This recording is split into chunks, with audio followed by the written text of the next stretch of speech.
Hi everybody, welcome back to Echo. We are starting another route today, so let us go back to Monday.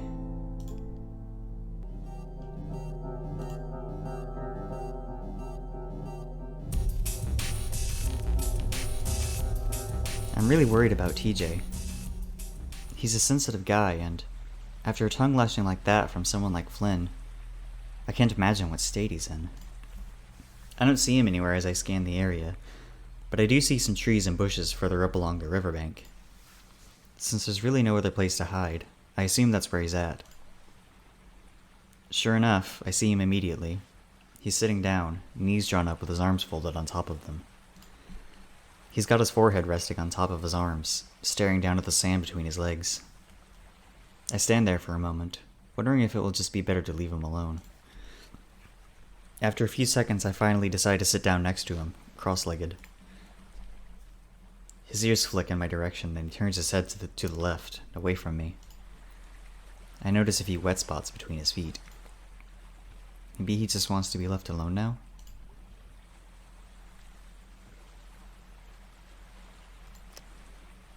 I decide that I need to break the silence. Hey, TJ. He doesn't say anything, or move. You know how Flynn is. He's a dick. Again, silence. Everyone knows he's a dick. No one's mad at you. He does move then, sliding his legs out straight and leaning back on his paws. He's still looking away from me, rubbing his face on his shoulder. You want to go back and eat?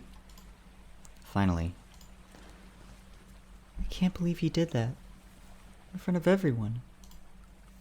I'm not sure what to say, so I stay quiet.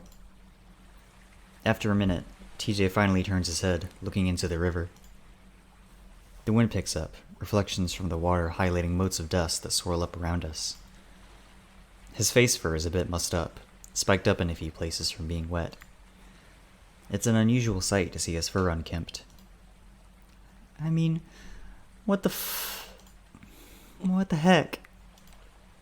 TJ, unable to curse even though it would probably be the best thing for him. He adjusts his legs to sit cross-legged, like me, and wipes his face again. Did you know what he was talking about? I take in a breath, unsure about how I should approach this. I think so?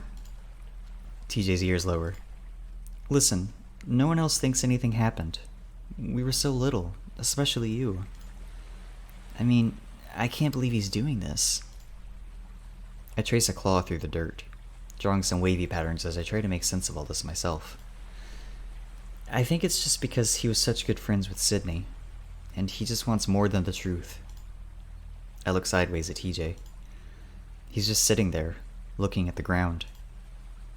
And I guess you were the only one that saw him. Saw what happened. So he only has you to go after. I saw him drown. I don't say anything, but I feel myself cringe inwardly. Pretty soon tears are running down TJ's face, but he doesn't bother to wipe them away. He's not just sad though. He's angry. I hear it in his voice as he goes on. I saw Sydney drown, and Flynn thinks he's the only one that hurts? He thinks that he's the only one that feels like he's in a nightmare? Well, maybe... His voice cracks and he looks away from me again, wiping his face. Maybe I haven't told him everything because I don't want him to have those images in his head.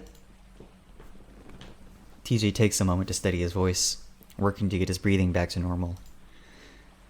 I just wish I could go back to that day. TJ, there's nothing you could have done. I know my words are meaningless crap, and I hate myself for saying them. But I have to say something. Not one of us would have been able to do anything if we were there. You would have. Well, besides, I already know I couldn't have saved him on my own. That isn't what... TJ takes a moment to wipe his face again, and when he's done, he doesn't go on. We sit in silence for a long while after that, and I adjust myself so that I can lean back against the rock behind me. I pat the ground. Sit next to me, Tej. He's calmed down for the most part, and after a moment, he does crawl over to sit by me. I pick up a few pebbles and toss them into the river. Remember when we used to call it Seesaw River? Yeah. He leaves it at that, so I drop it. I rest my head back and close my eyes, only then realizing how tired I am. In some way, I can see why Flynn is so suspicious, or at least why he believes there's more to the story. There clearly is. But while I do want TJ to tell me more about what happened, I could never bring myself to ask him. I honestly feel that if I ever want to help him with his past, I should probably come to terms with it myself. I crinkle my brow, toying with the idea of going back. It's something I actively avoid thinking about. We all do. But like Jenna said, maybe talking about it, thinking about it, might actually help. I dig my fingers into the pebbles on either side of me. The images come in a quick flurry, like someone cycling through a Viewmaster too fast.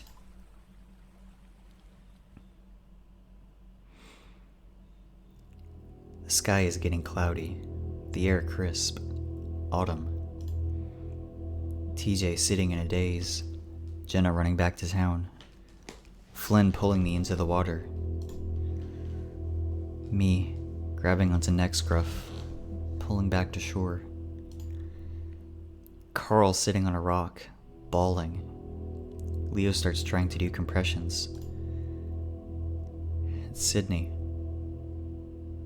just stares. Sirens, the helicopter rotors, adults everywhere. I'm home. Mom's holding me. Dad puts on my favorite movie.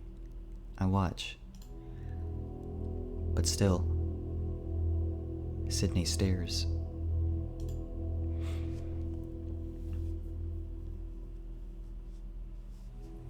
I open my eyes again and the world is blurred. The light reflecting off the river makes me squint. I rub my eyes with the back of my paw and it comes away wet. My chest hurts, and so does my head, throbbing and buzzing. I look over and, luckily for me, TJ is leaning back with his eyes closed like I was. If revisiting that day is so horrible for me, I can't imagine what it's like for him. I decide right then and there that I'm not going to press TJ on what happened. If he wants to tell me more, he'll do it on his own accord. I kind of want to swim again, but at the same time I don't. That day really fucked up my view about water. He's ruined the whole trip. TJ speaks suddenly, and I look over at him. Flynn? No, he hasn't. TJ does finally look at me, then, and I'm struck by how disheveled and sad he looks.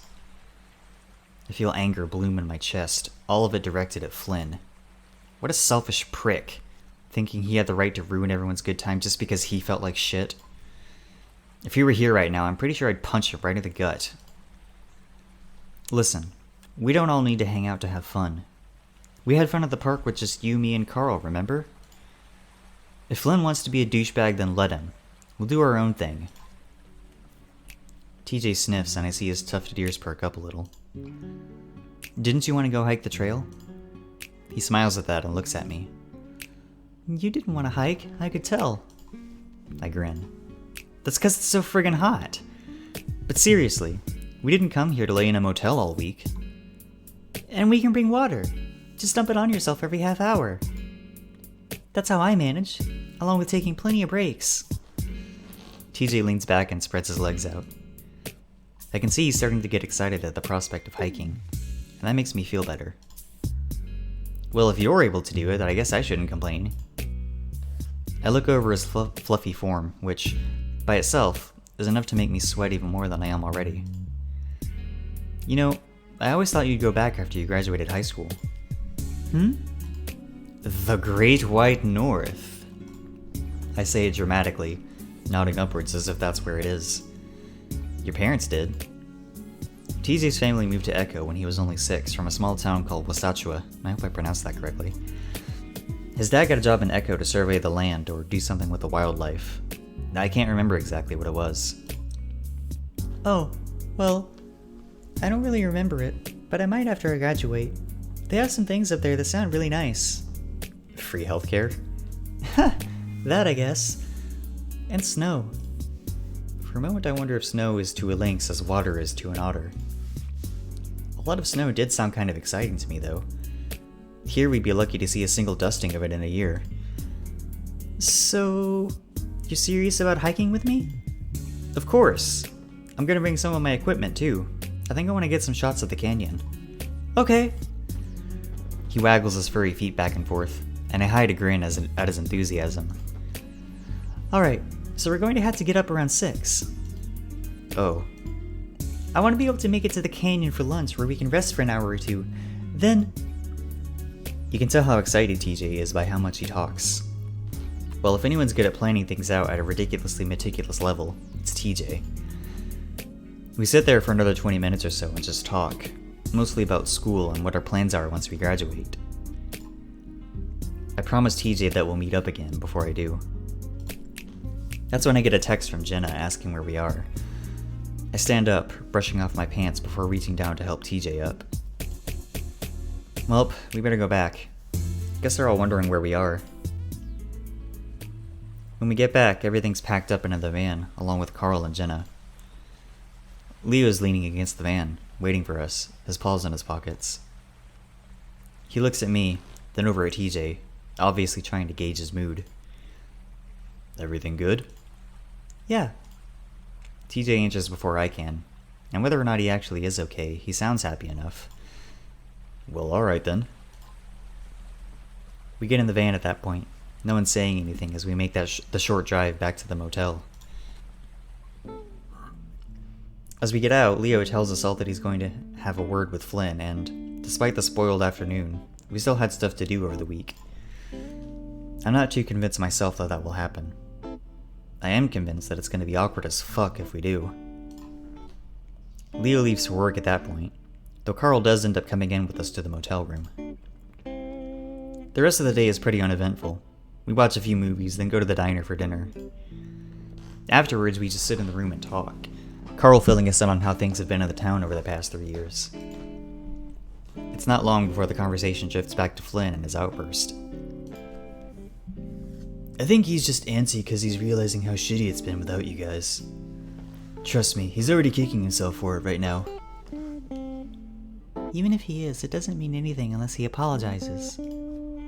Oh, you know how he is, Jenna. He's sorry, even if he won't say it. I don't care. He's going to have to realize that none of us have to put up with him anymore. Hey, why don't we all get some ice cream? I've been wanting to go to Ray's ever since we got here. It's hard to tell if TJ is just trying to change the subject or actually wants ice cream. Probably both. If you want to drive half an hour to Peyton, sure. What? Why? They moved it there. It sucks. I haven't had the rocky road for a year now. Aww. Well, let's just stop by when we go to Peyton next. I assume we aren't staying in Echo for the rest of the trip. Ooh, Chase, can you take us? I just smile at him from my spot on the couch. Sure, why not? Yes! I love the cookie dough. What about you, Jenna? Jenna's busy looking at her phone. Oh, well, I've always enjoyed their butter almond. It's hard to find that flavor anywhere else. TJ looks at me. Excuse me, let me try that again. TJ looks at me and I open my mouth to answer. But for a moment, I draw a blank. The memories of Ray's hazy and blurred. My head is still buzzing. Oh, vanilla. I've been feeling pretty shitty ever since I'd had that talk with TJ by the river. I make a mental note to steal some of Jenna's aspirin before I go to bed. Well, Flynn was right about one of us at least. Carl? What's wrong with that? Everyone likes vanilla. I grin, even though Carl's comment hurts me more than it should. He's just joking after all. But I mean, who loves it, right? Personality of a rock. I think it's a good answer. Damn it, let me try that again. I think it's a good answer, especially if you put toppings on it. The buzzing picks up and I feel a dull pulse behind my eyes. The three of them continued to talk amongst themselves as I leaned my head back against the couch. I closed my eyes, trying to will away the pounding in my head.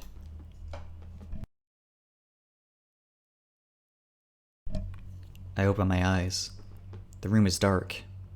Jenna is in her bed, TJ is in his. Carl's wrapped up in a blanket on the floor. I lurch for my camera bag, then look around wide-eyed. I sit on the bed next to TJ and stare at the door.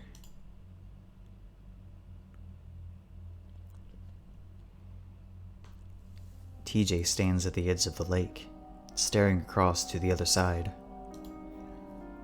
He has one paw in his pocket, the other holding a beer.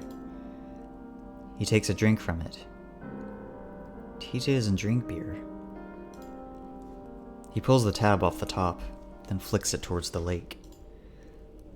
It whizzes like a weed cutter, skipping across the water and kicking up spray. Suddenly, his ears snap up and he sees something I don't. He turns and starts to run. He's at a dead sprint when his leg snaps out from under him and he falls to the rocks, beer splashing everywhere. A chain is pulled taut from the lake, connected to his ankle. I get up, wanting to help, but I can't. I look down, my wrist and ankle chained.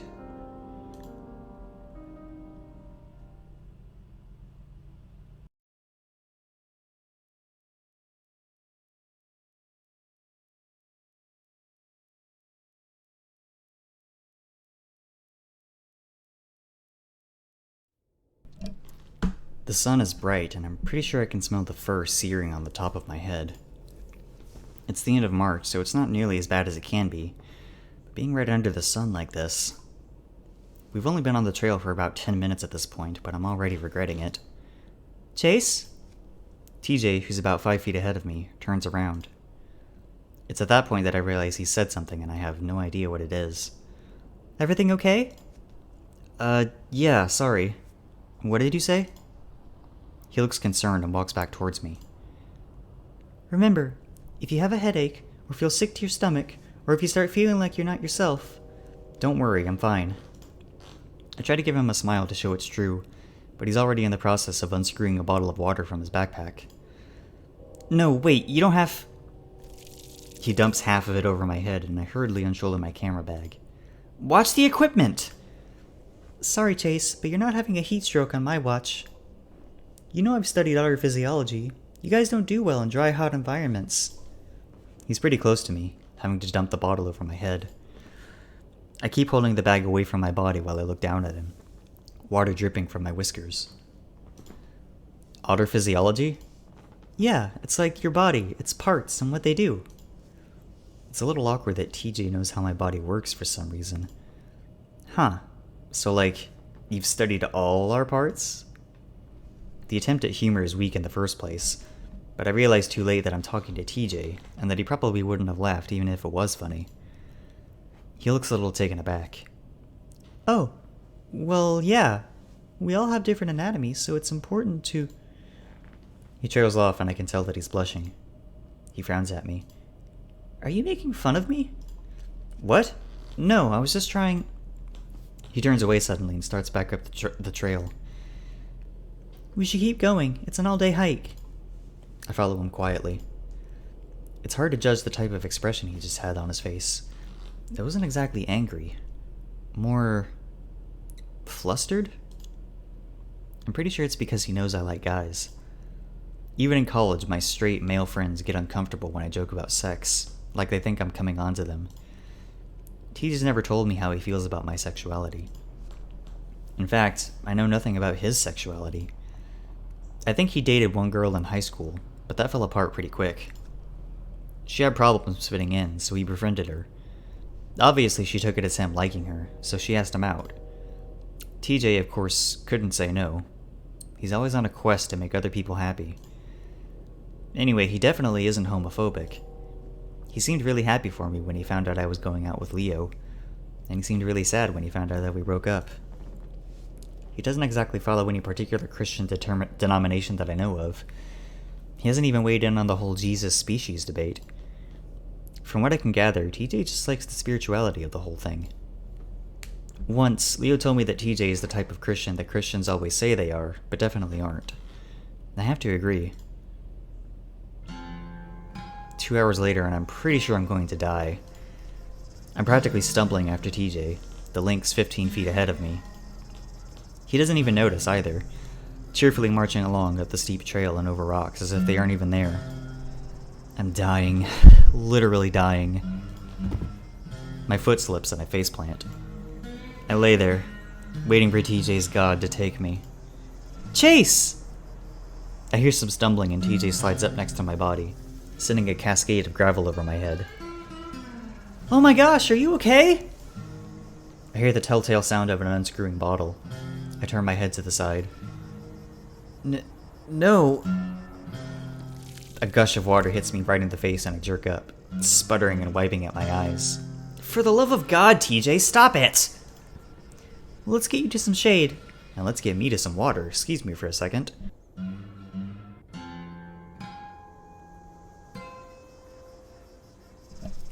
He grabs me around the arms and starts dragging me towards a big boulder. Calm down, I can walk. Are you sure? Yes! TJ's looking incredibly worried right now, hovering over me as I make my way to sit against the boulder. Dude, I'm fine, I'm just tired. I don't know how you do it. TJ keeps watching me, and once I sit down, he kneels next to me, then runs his paw through the fur on my forehead, feeling it with his paw pads. You're a little warm. We should rest here a bit. He takes out another bottle of water. It's like he brought 50 of the damn things. We should probably get your clothes wet. I put a paw on his shoulder. TJ, calm down. I'm fine. You sure? Because... TJ! He stops babbling and looks me in the eye, the water bottle in one paw, the cap in the other. What's up? He looks at me for a second, then breaks eye contact, slowly screwing the cap back on the bottle. Sorry, I just want to make sure you're okay. I'm the one that asked you to come. Relax. I'm just being a little dramatic. Alright. If you're sure. I am, but I could use a drink. He hands me the bottle. Good idea. Have you been making sure to drink a lot? I have plenty. Yep, my piss is crystal clear. TJ's muzzle quirks as I take a long draught of water from the bottle. I cap it and burp. You know what? I think it's because I'm starving. When are we gonna eat? Not yet. We have to make it to the top first. I have some granola bars, though. Ew, dude, I'm hungry for real food. It is real food. Anyway, it'll be so much better if we do it at the top. Besides, this is the hardest part and it's almost over. It's all downhill after this. Literally. I can tell he's getting anxious to start moving again, so I take one last gulp and get up. I don't get how you're so damn unaffected by the heat. Oh, I am. I'm just keeping wet. While he talks, he starts pouring water on his shirt. It sticks slick to his torso, showing off his tight chest and flat stomach, his navel a dark indent through the fabric. I make sure I don't stare too long, not wanting to make him feel awkward again. Either way, I can feel my crotch area getting a little tight. Being in a hotel room with 2 other people didn't exactly give me much time to, relieve stress. Maybe my straight friends did have reason to be wary. Chase, dude, come on. I keep my eyes focused on TJ's. I guess that's how you can keep moving like you do, here in the middle of the desert. Well, I run a few miles on the track every day at school. Jeez. We start at the trail again, TJ sticking by my side now. I feel bad about holding him back, but at least now it's less likely I'm gonna eat shit again. We did it! TJ looks over at the view as I stagger up behind him. I'm not as beaten up as I was earlier, but my legs are really starting to kill me. I lean over with my paws on my knees, panting. Swimming is definitely a better way to work out. TJ turns on me abruptly and I straighten up, smiling. He holds up both his paws, grinning. High five! I slap them with gusto and TJ laughs, pulling off his backpack and sitting down on a rocky bench. I look at it, a little confused. What's this? A rock bench. It's always been here. I think some seniors from the old school made it. Wow, God, let me try that again. I think some seniors from the old school made it. See? He scoots over, pointing at the back, and I look closer. Etched out in large letters and numbers, it says Echo High, Class of 59. They used to paint the year on the canyon, too. You can still see some of them. Sure enough, I see some white lines on the canyon wall. A 52 here, a 72 there. The school closed after 1980, so I assume there's nothing after that. I sit next to him and lean my head back, closing my eyes. While the hike had been a massive bitch, I still don't regret coming. Not just for TJ's sake, but also because there's something nice about being isolated like this. Like we're the only people on Earth. I feel a weight fall on my lap and look down, expecting to see a tasty sandwich. Instead, I find a big, fat, hairy tarantula. I freeze as my brain processes what's going on. Then I scream and take a swipe at it, at the same time doing a sort of spastic dance to the right. I slide off the bench and onto the ground where I roll several times to get away. Holy fucking shit, son of a bitch! I roll to my feet and stumble back further away from the bench, eyes scanning the ground for the giant-ass spider that is sure to be after me. That's when I realize TJ's laughing.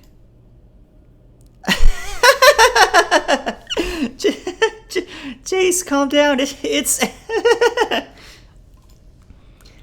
He holds up the giant spider, its frozen rigidness telling me what he couldn't finish. Fake?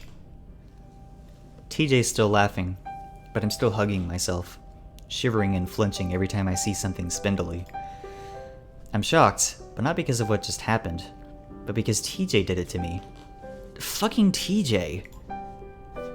Feeling betrayed, I glare at him as he beckons me with a paw, wiping at his eyes with the other. Oh my gosh, I'm sorry. But Jenna made me promise her that I'd do it. That figures. Jenna is the type to always play pranks, and yeah, I hate to say it, but it's because she's a fox. I rub my arms up and down with my paws, shivering again. I can't believe you! You know how much I hate spiders! One of my worst fears had always been that of a tarantula getting into my room. I used to regularly shake out the bedsheets when I found out that they lived around Echo. I'm sorry. I thought you might even fall for it. You know the ones around here are blonde, right? Yeah, TJ, that's the first thing that comes to my mind when I find a fucking spider on my lap! His ears do lower at that point and he stops laughing, though I can tell he's trying not to smile. Listen, Chase, I'm sorry. Let's eat, I know you're hungry.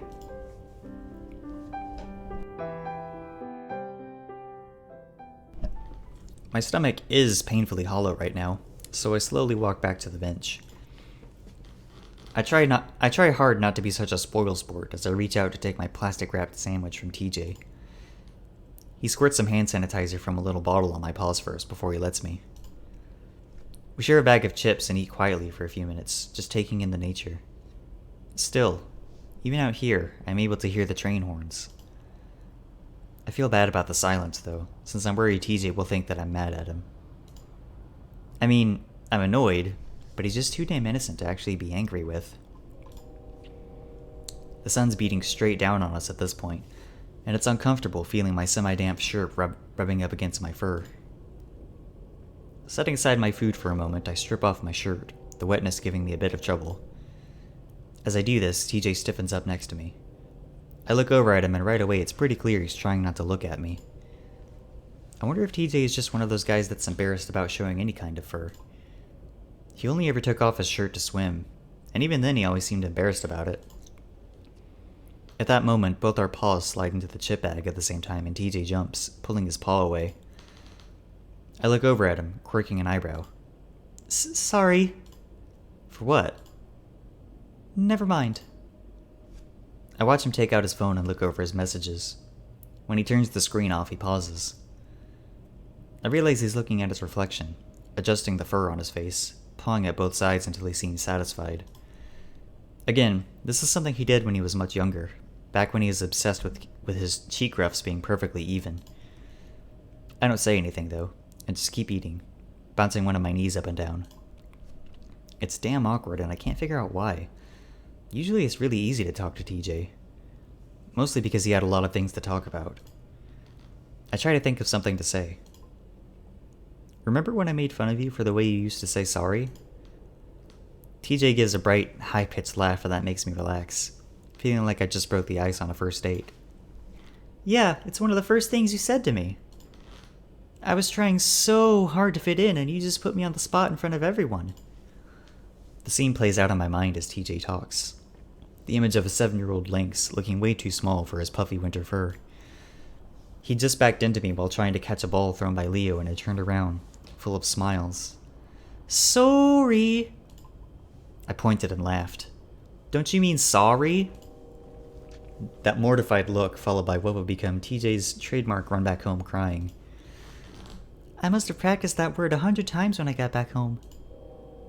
There's a little pang in my heart at the image of kid TJ saying sorry over and over again, trying to get it right. Well, I'm sorry for making fun of you for it. Why? It was so long ago. Besides, you were just assimilating me into the culture. Sort of. If it makes you feel better. Feel better. If it makes you feel better, Leo did get mad at me after you ran away. TJ's having trouble keeping his lettuce wrapped turkey together. So, are you and him, doing alright? I think so. We had a good talk a few days ago. That's good. He gives up on holding the wrap together and instead just starts picking up the remnants from the plastic. Were you lonely after you left? I try not to act surprised that TJ is asking me these questions. Yeah. Really lonely. Had a terrible first semester. Ah. What about now? Kind of? I guess I just haven't been able to find someone I connect with like I did Leo. Then again, the GSA at the university is practically dead, so who knows? Maybe after I graduate. We eat in silence for a while longer, and though it's less awkward, I'm still trying to figure out what brought TJ to ask me those questions. I crumbled up the plastic and tossed it in my backpack before getting up. Alright, now I gotta find a good view to get my shots. Shouldn't take too long. Oh, there's a great view of the canyon just up the trail there. He gestures in that direction with a half-eaten wrap. I wave to let him know I heard and make my way up the trail. The town's namesake isn't much of a canyon. You probably wouldn't even realize it is one without being told. I sidle up as close to the edge as I'm willing, taking a look over the side. Feet press pebbles over the side. They clatter down the edge of the cliff. It's dizzying, and I dig my toes into the rocks, feeling as if I'm going to tip over.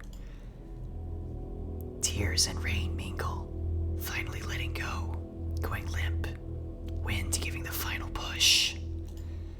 I back away. Impact instead of release. Pain. I feel the buzzing starting up in my head again, and I sigh as I bend over and reach into my camera bag. I almost wish I could stay here until sunset, since the canyon would be a great backdrop for it.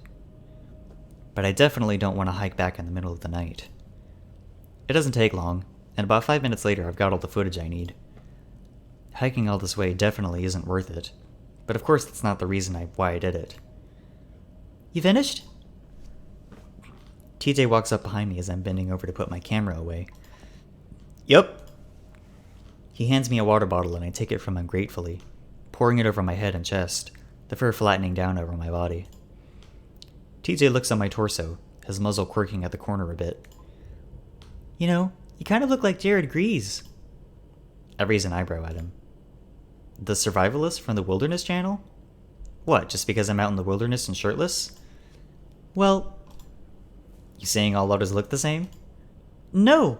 I mean, not just because you're an otter. I mean, your bodies are... Again, TJ's got me questioning certain things about him. TJ, I'm kidding. Yeah, right, of course. He rubs his shoulders sheepishly as he slowly walks up to the edge next to me. Wow! He gets closer to the cliff, though he does it in a manner in which he spread out his legs and arms, bracing himself against the ground. He peers over the side, looking absolutely ridiculous. We're so high up! I smirk, sneaking up behind him. Let's, maybe ignore those intrusive thoughts, huh? It's tempting as hell, but I'm worried scaring the cat will make him jump right off the cliff. Instead, I stand next to him and look out over the small canyon. We stand there a while, not really ready to head back yet. That's when TJ lets out a sudden, loud yell that almost makes me jump out of my fur. Yeah! I put both paws over my ears. TJ, what the frick? He frowns. Where's the echo? Huh? It's called Echo Canyon. Isn't it supposed to echo? Oh. Hey!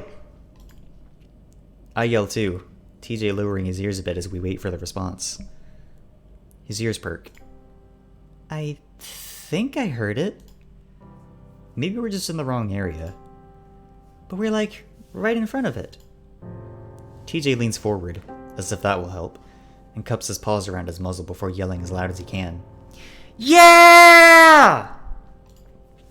This time I do hear a return. It's muffled, scratchy, ugly, but it's an echo all right. TJ makes a face. Ugh, that sounded kind of creepy. Well, what did you expect? Everything's crappy here. Including echoes. Blah! Again, we're answered with a raspy, ugly response, my voice twisted and distorted. Seems a bit silly to name the entire town after that. I think it fits. I grunt as I sit down, spreading out my legs with a sigh. TJ does the same, except with his legs crossed. You really hate this place, don't you? He looks sideways at me. You don't? Of course not. All of my best friends are from here. I mean, some of it is bad, but why let the bad taint the good? I make a non-committal grunting sound. I wish we all could have come up here. He really does look disappointed, and I feel bad about that. What, I'm not good enough? TJ giggles. I really am glad you came. It means a lot. It would have been pretty lonely otherwise. I look over at him, and he's looking me right in the eye. His powder blue gaze is really pretty with the sunlight hitting it like that. He's smiling, and I smile back. Suddenly his phone buzzes. He breaks eye contact to adjust his sitting position so he can get it out of his pocket. Probably Jenna checking in on... I turn to look back at him when he goes quiet. He's furrowing his brow with the phone, as if trying to figure out what it says. Everything alright? Slowly, his face relaxes, but now his expression is dull, his eyes glazed over. TJ?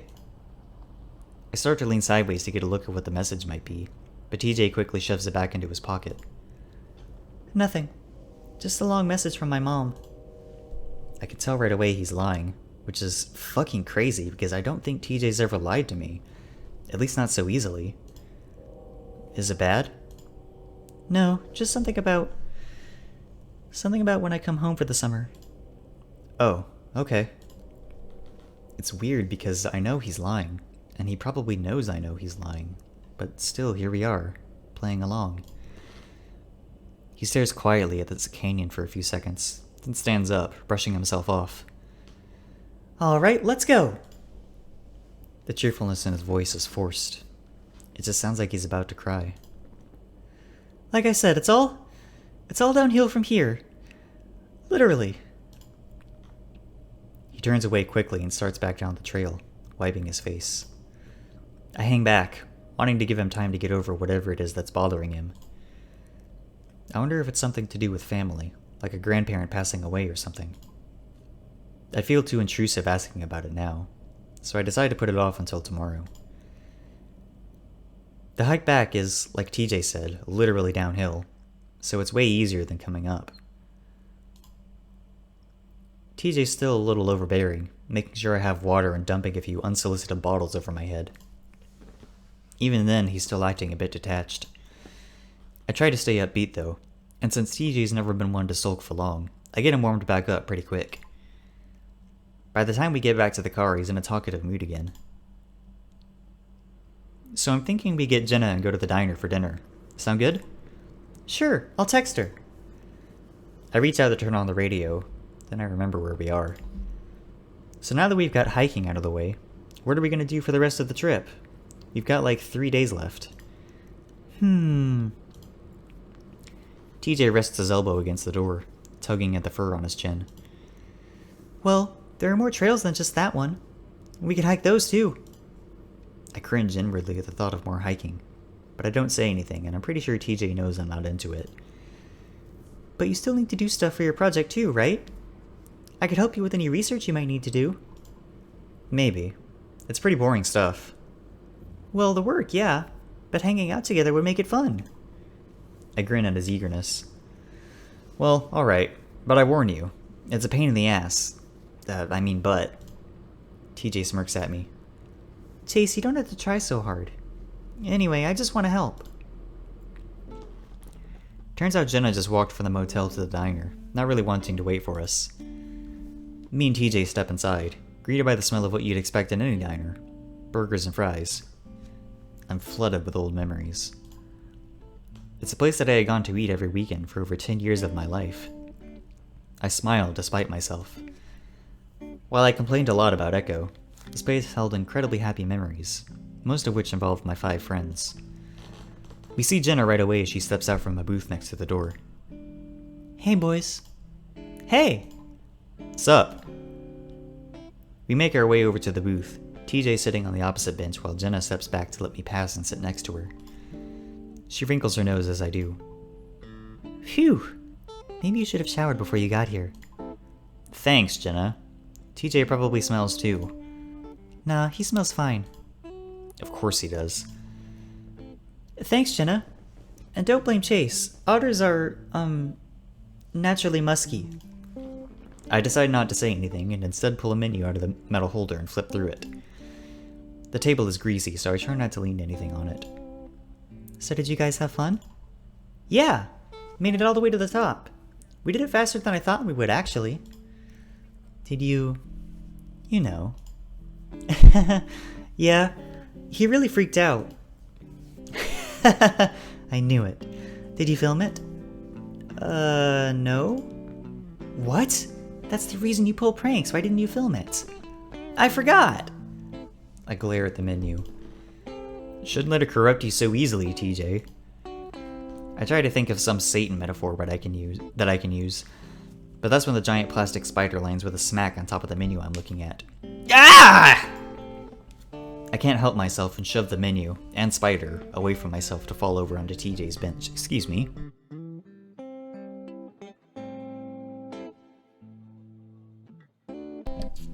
I look up and Jenna's filming me with her phone, grinning. Stop it! I half-heartedly grab at the phone, but Jenna easily pulls it away. Oh my word, is that Chase? I look up to see the middle-aged coyote making her way from the back kitchen and around the counter. Hi, Janice. And Jenna and Tobias, too. I smile politely, only now realizing how loud our bantering must be in the small diner. Now what in the world are y'all doing back here? Thought we wouldn't see you again after your graduation. I've known Janice as long as I can remember, her having always worked in this diner. In fact, she started here when she was about our age. Just like most of the town, though, once you're comfortable, you don't move much. Chase is filming the town for a school project. We decided to make a little reunion out of it. Well, isn't that nice? I'll bet Leo's mighty happy. He's been talking non-stop about you three since y'all left. Yeah, he pretty much organized the whole thing. Janice suddenly makes a face. Phew-wee! It's rap over here. My face burns and I sit harder on my tail, staring at the menu. You know, I think Duke sat here, forgot to spray the scent neutralizer. You know how weasels are. I feel Jenna stiffen up next to me, but thank God she doesn't say anything. Yeah, anyway, how have you been, Janice? Janice leans her hip against TJ's bench, clasping her paws and leaning an elbow on the back of it. Oh, can't complain. You haven't missed anything, trust me. Actually, I've been meaning to do a little spring cleaning. Not looking forward to it, my back doesn't bend like it always did. All the small town, small talk niceties and speciesism is starting to make me zone out when suddenly TJ pipes up. We'll help! Janice beams. Well, you know I can never ask that of you, especially while you're on vacation. TJ chuckles. Actually, me and Chase were talking about how we had nothing to do. I think it's a good idea. I can see from Jenna's tight smile that she's feeling exactly the way I am. TJ and his goddamn need to be a good Samaritan. Oh, Tobias, you're an incredible young man, you know that? Just wanted to be of help, ma'am. When can we come over? Oh, I don't know. How does sometime tomorrow evening sound when it's nice and cool? Sure. Well, thanks again, Toby. You're really one of a kind. TJ beams up at her, then at me, then frowns as he sees the look on my face. Now, what can I get for you? After Janice takes our orders, she bustles off back to the back, leaving me and Jenna to glare at TJ. TJ, at first, pretends he doesn't notice and starts to adjust the salt and pepper shakers, trying to place them evenly between the menu holder. That was nice seeing her again. We don't say anything. Finally, the tension becomes too much and he gives up on the salt and pepper shakers to look up at us. What? You know exactly what. We didn't come here to clean up Echo's mess. Speaking of which... Jenna reaches past me to grab a towelette and starts wiping our table, wrinkling her snout. Disgusting. There's no harm in helping someone. Chase, you told me you didn't know what else we could do. TJ starts to doodle on a napkin with one of the coloring pencils from the pack they leave on the tables. Honestly, Tej, I'd rather hike another trail. Please don't. I'm marinating in your otter musk right now. God damn it! Chase! Glaring, I nudge Jenna to slide off the bench so I can get out. When she does, I stomp my way over to the single restroom. I sigh as I let the heavy door ease shut behind me, pressing on the push-button style lock. The quiet coolness is a welcome relief, even if it is a restroom. I put my palms to my eyes and rub them in circular motions, trying to ease the headache that has been building up since the afternoon. I stand in front of the sink and run my paws under the faucet for a while, before bringing some water up to my face. It feels good, but the headache continues to pound. In fact, it feels like it's getting worse. I squint at the mirror, the light suddenly becoming too bright for my eyes. Is this a migraine? I've never had one before. Have I? I continue staring at my face, feeling the pressure build. Pretty soon there's a strange sound in my ears, like a tuning orchestra, and I feel my heart rate pick up. What the hell, is this a stroke? Am I having a stroke?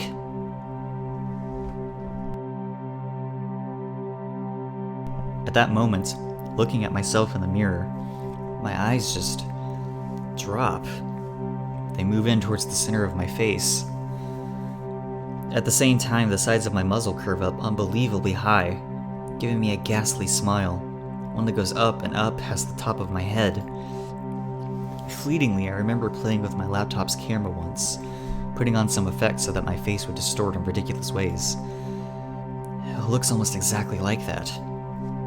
Then the earth gives way, falls out from under me, and my paws slap the sink as I hold on to it to stop from falling sideways into the wall. The fuck?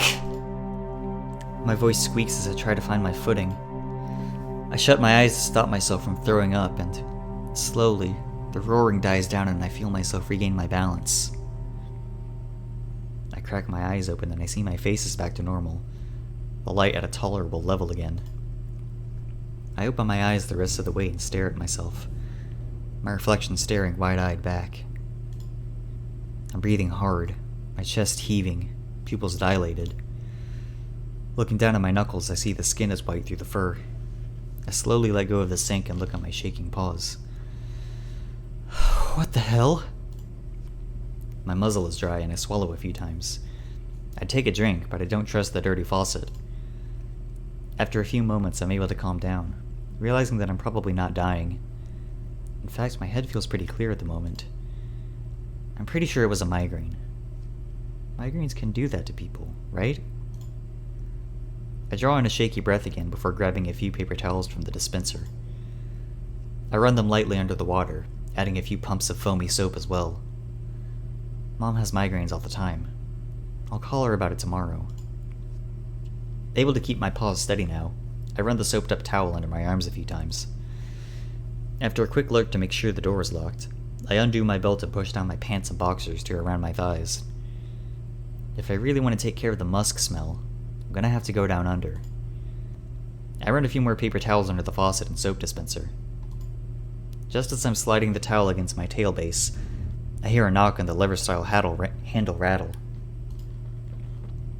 I jump and look back, not really worried since I know it's locked. Because this place is a fucking piece of shit, I'm just in time to see the button lock pop out. The handle swings down and the door opens up enough for a lynx's head to poke through.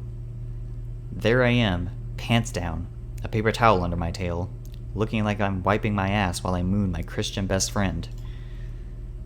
I think we stay like that for at least 10 seconds before TJ blinks first.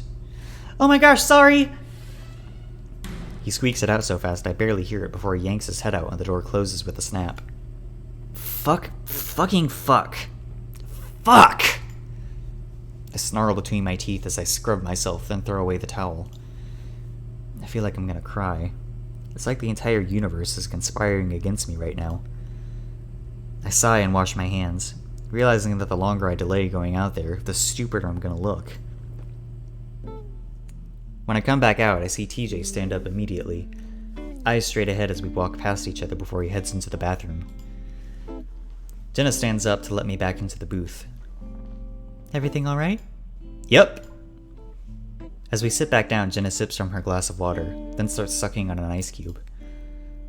"So I know TJ had fun, but did you?"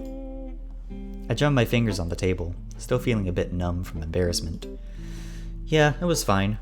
About as miserable as I thought it would be, so no surprises." "Honestly, I actually kind of wished I'd gone with you two." "Oh yeah?" "Then I remembered that AC is a thing, so I didn't feel that way anymore." "At least you're built for that kind of weather." "True. Doesn't mean I have to like it." "So what'd you do, sit around all day?" "I studied for a while, then Flynn and Leo came by actually." "Oh, really?" "Yeah, they wanted to have lunch with us. Leo was pretty disappointed when he found out you weren't there." "They brought a bunch of presents for Carl and had me choose which one I wanted to give him." "How thoughtful." Jenna shrugs. "Anyway, Flynn was pretty quiet." She doesn't say anything more, so I press her. "Oh?" "Yeah, just kind of subdued. I guess he might be feeling sorry? I don't know." "Well, here's hoping he comes around." "Anyway, they're planning a surprise birthday party for Carl." "Isn't that not for a few weeks?" "Yeah, but we want to have it while we're all here." Jenna drags a drop of condensation around the outside of her glass for a moment. "Just between you and me, and don't tell TJ this because I told him I wouldn't tell you, but he said he was really glad to have you along. He says you're what he misses most about this town." "Really? That kind of surprises me. We're really good friends, but to say I was what he missed most..." I look outside. Again, the sky is painted red, orange, and what almost looks like purple. "He drew this so I could see what happened when he pranked you, to make up for not recording it." I look back down at the table as Jenna slides over the napkin TJ had been doodling on. A stick figure with a thick tail, I assume me, is lying on the ground, his mouth bigger than his face as he screams. Next to him is a giant spider. Standing over them both is a stick figure with big, tufted ears, I assume TJ, with its stick arms put up over its face, clearly feeling guilty. Cute. Isn't it though? Despite my sarcasm, I really do think it's cute. Especially the TJ figure. Shit. What? Forgot my purse. She stands up. "I'll be right back." "Huh? Why? I'll pay for you." "Don't worry about it. The motel's like 5 minutes away." "You can pay me back." But she's already out the door. I sigh, watching her make her way down the road through the window. That's when TJ slides back onto his bench. I quickly look down, feeling my cheeks burn all over again. "Sorry about that. Just wanted to watch up too." I don't know why, considering TJ looks kempt no matter what he does. I force myself to look up. Funny drawing. He looks at the napkin and gives a little laugh. Oh, she showed that to you? Wait, where'd she go? Forgot her purse. Oh. We sit in an unbearably awkward silence for a while, before I finally sigh and lean my face against a paw as I stare harder at the window. Okay, so I wasn't wiping my ass. You know otters have glands. Chase. I look over at TJ and he's smiling. I know. I shouldn't have opened the door. You were just taking a while and we were wondering if you were alright. I look up as I see Janice making her way over, our food on a giant tray. I guess it's really the lock's fault. Oh, having problems with the restroom door? Make sure it's jammed shut real tight. Should lock then. Thanks. As the plates are set down, I'm faintly surprised at the portion sizes. Not used to getting this much in the city. Janice immediately bustles off to another customer. And, you know... I look up from my giant sandwich and fries, grabbing the ketchup bottle. It was kind of cute. TJ immediately looks down, pretending to read the menu even though we've already ordered our food. I feel like my brows are almost going to shoot off my forehead as I stare at him. What does Applewood smoked even mean? Oh no, you're not getting off that easy. Did you just call my butt cute? No!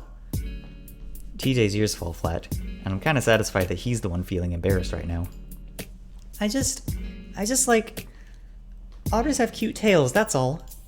I snort. Yeah, I can see by the way you drew mine here. Sorry. Don't be. So yeah, I'm testing the waters here. It's been a while since I've played this game with a guy, and who the fuck thought the next one would be TJ, but here I am. I keep looking over at TJ, waiting for him to look up. Finally, he does look up at me for a moment and we lock eyes. I smirk and he smiles in return before looking back down. Well, that's something.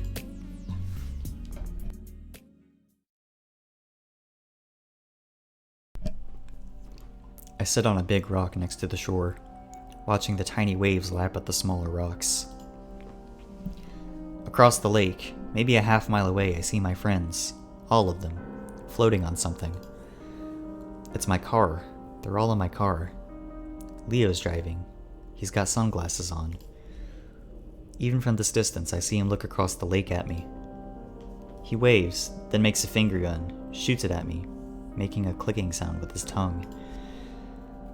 Flynn sits next to him, head back, sleeping. Carl's drawing on his face. Jenna sits in the back and reads, and TJ... Where's TJ? There he is. He's swimming after the car. Colors fall flat. I feel sticky and sick. Something isn't right. I'm at the canyon again. I'm looking over the edge. TJ's on the ground. He's staring at me, maggots in his eyes. Something moves in the bushes next to him. Something... A paw. Is that a paw? It reaches out towards TJ. The lake. I'm staring at the lake, but the day is clear. The sky is blue and there are things in the water. 5, 6 things float in the water. Bodies. Bodies float in the water. I watch the bodies float, bobbing up and down, and one looks really familiar. This isn't right. This isn't me. What is this? Something across the lake. I see something across the lake. There's a tool shed. The tool shed is across the lake and I see the door open. There isn't a tool shed next to the lake. Something steps out.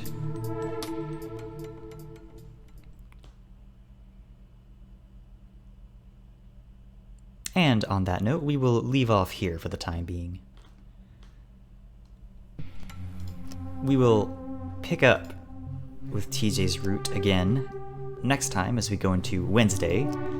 I'm sure the birthday party will go perfectly well this time and nothing bad will happen. Until then, thank you all for watching. I appreciate it. Bye, everybody.